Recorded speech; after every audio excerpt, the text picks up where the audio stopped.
The play opens as servants from two wealthy feuding families, the Capulets and the Montagues, begin to quarrel on the streets of Verona. A near riot ensues, and the Prince of Verona, Aeschylus, comes to lay down the law, warning the Montagues and Capulets that there will be big consequences if they continue this feud. If ever you disturb our streets again, your lives shall pay the forfeit of the peace. Soon after, a relative of Prince Aeschylus, Paris, goes to speak to Capulet about marrying his daughter Juliet. Capulet is hesitant, but encourages Paris to earn Juliet's love at a party he's throwing that very night. But woo her, gentle Paris, get her heart, and my will to her consent is but a part. Meanwhile, Romeo's parents urge Romeo's cousin Benvolio to find out what has been bothering Romeo. It turns out he's in love with a woman, Rosaline, who does not love him back. When Benvolio and Romeo find out that she will be at Capulet's party, Benvolio thinks his chance to get Romeo's mind off of Rosaline and on someone new. Compare her face to some that I shall show, and I will make thee think this one a crow.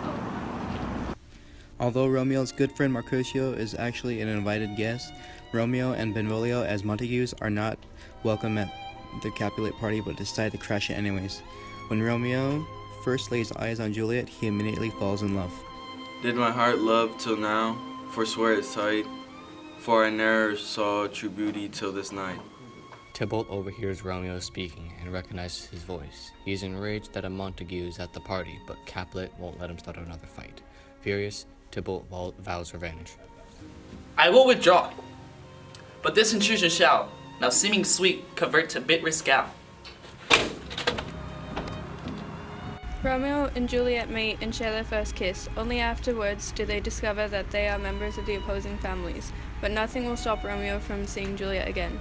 After the party ends, Romeo ditches his friends and climbs Capulet's orchard walls in search of Juliet. He sees her at a window, not knowing that Romeo can hear her. Juliet reveals her deep love for Romeo and her wish that he were not a Montague. Romeo, O Romeo, where art thou, Romeo? Deny thy father and refuse thy name?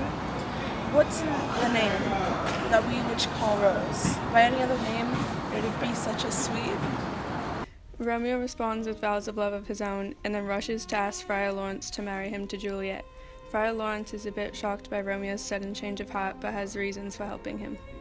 In one respect, I'll thy assistant be, for this alliance may so happy prove, for two households to rank your pure love.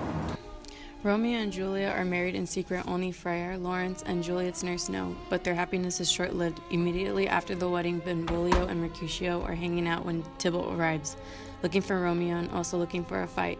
He is still upset about the fact that Romeo crashed the Capulets' party.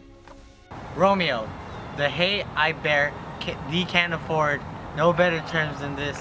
Thou art a villain. Romeo tries to make peace with Tybalt. After all, he is Juliet's cousin.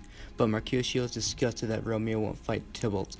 So he draws his own sword and Tybalt stabs Mercutio. I am hurt. A plague on both your houses.